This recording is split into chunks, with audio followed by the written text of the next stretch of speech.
Welcome to the Creative Play and Podcast Network. Join us as we share our favorite RPGs, one-shot games, tabletop games, reviews, and convention panels. Sit back and enjoy the show.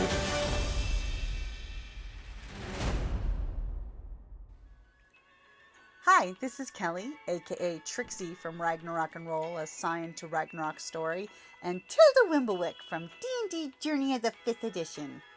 First off, I would just like to say thank you to everyone for listening to our varied adventures, as well as for rating us on iTunes and RPGpodcast.com. If you haven't rated us yet, we would greatly appreciate it if you could. And if you're looking for more ways to support our efforts, we are now on Patreon, a great site where you can help us continue making more podcasts, as well as some special surprises for our patrons. If you can, please look us up at www.patreon.com/cppn. Every little bit helps. And again, thank you for listening. Hey guys, Jim here, Hey, Kelly.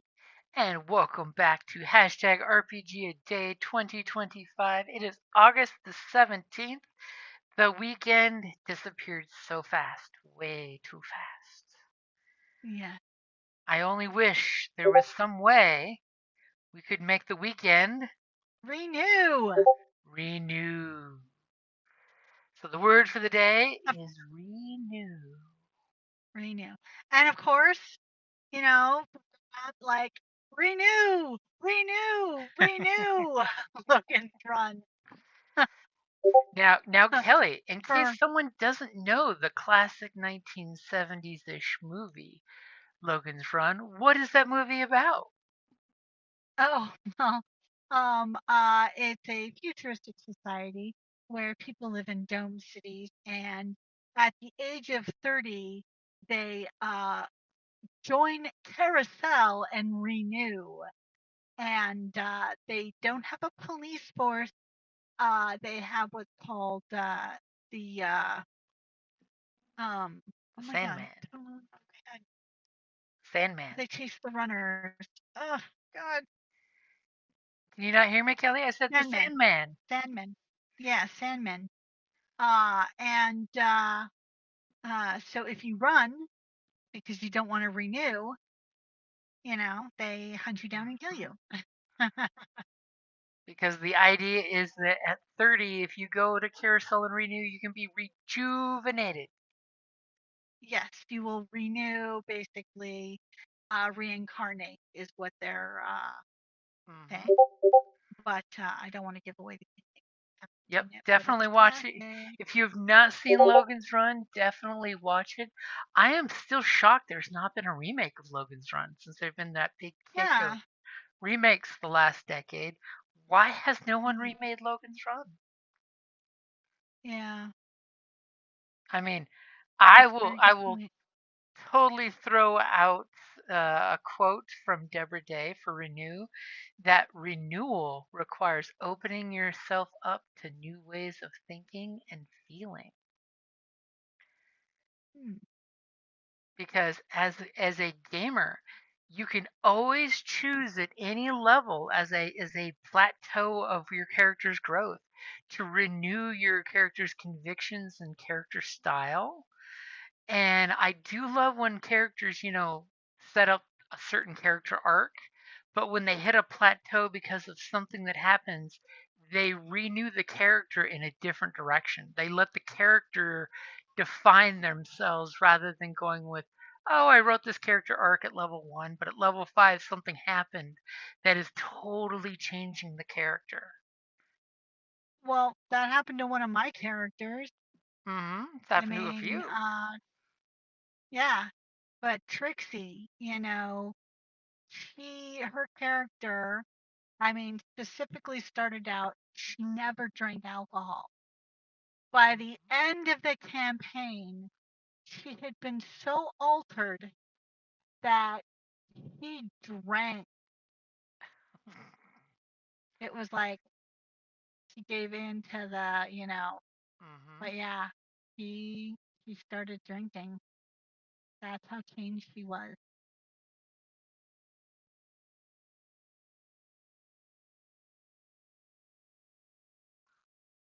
I mean, never be afraid to renew and revitalize your games. Like as a GM, if things in the game stymied, don't be afraid to resession zero with your party to basically give them that shot of renewal into, hey guys, what is the campaign at this point going forward? Because the campaigns can change too. Your group can Hmm. totally jump the big bad evil guy, and you don't pull a GM trick to, switcheroo on your players last minute that was not in fact the big bad. That was the big bad secret lieutenant, and the big bad is sitting behind a chair stroking his cat with his gloved hand, going, Gadget! Because, some GMs need to really learn that trick. Never put your big bad out there in the line of fire. The players will find a way to kill them. If you stat it, they will kill it. Yeah, remember when Carrie got that nat 20 and killed her big bad like right away?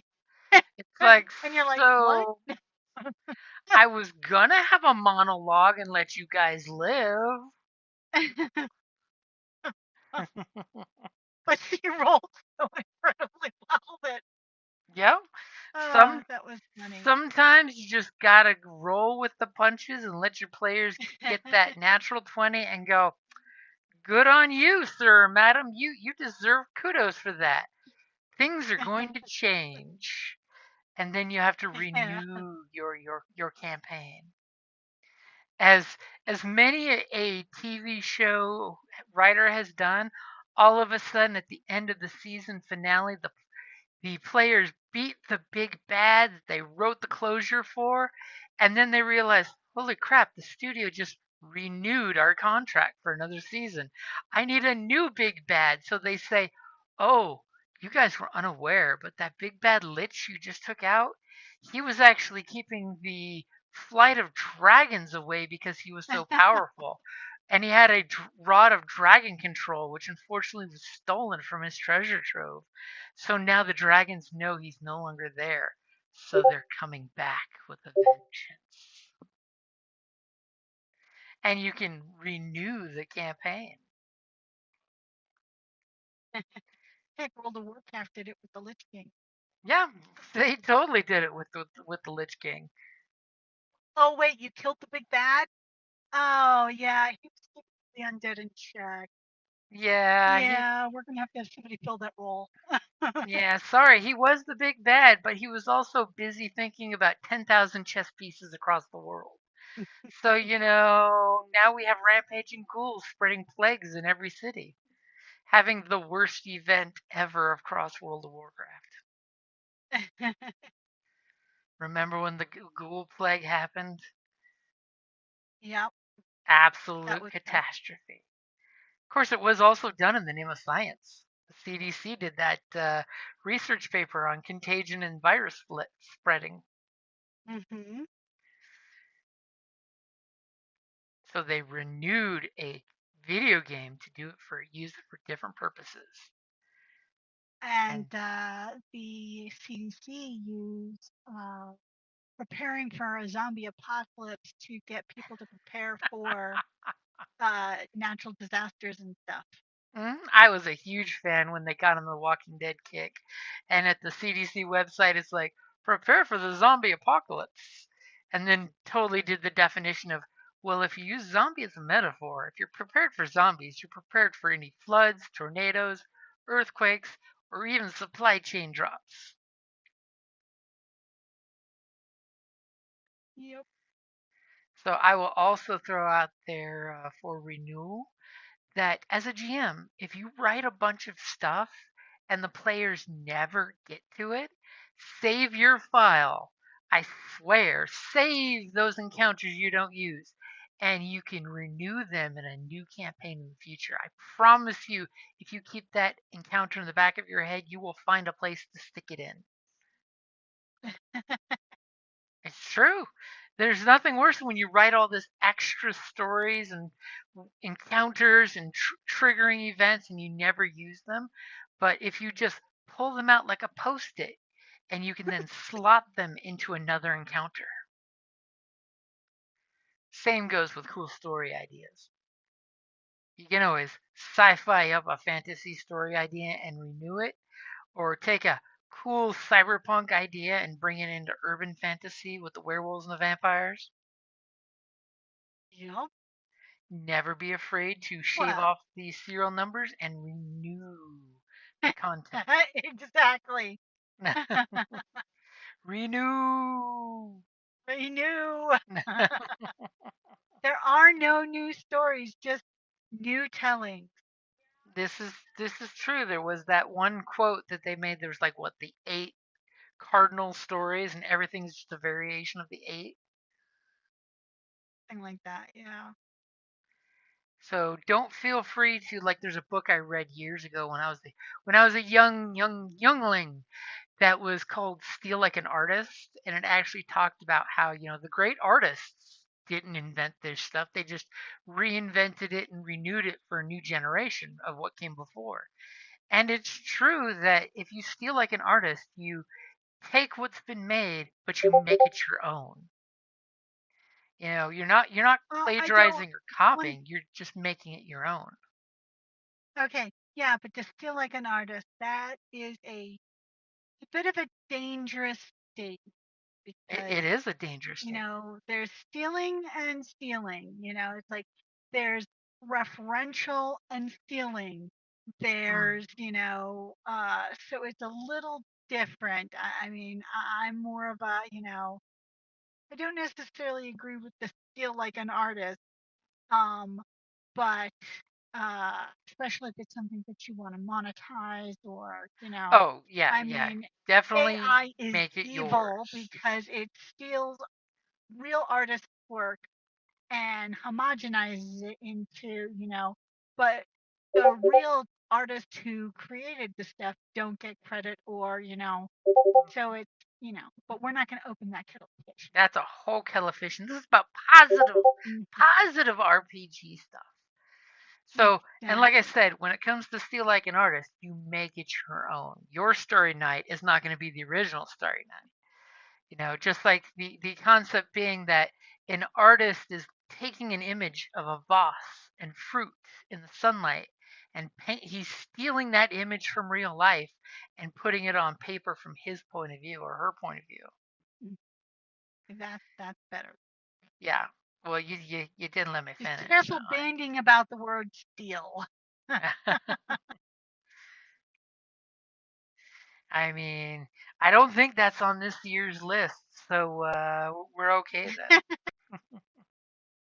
Or rogues. Yep. Rogues, remember, go renew your moral contract often and always. I'm coming for an alignment rejuvenation. So I'm thinking we've renewed sufficiently that that's our sign to wrap up for August 17th and enjoy the rest of our weekend while we can. What do you think? Yep. Okay, so we'll go ahead and wrap it up there for August the 17th for hashtag RPG a day. Thank you guys. Bye. Thank you for listening to the Creative Playing Podcast Network. If you enjoyed our show, please check out D&D Journey of the 5th Edition and Ragnarok Enroll a Scion Hero to Ragnarok Story. Also, check out our Patreon page for more content and behind-the-scenes things, as well as joining us for a one-shot game or two.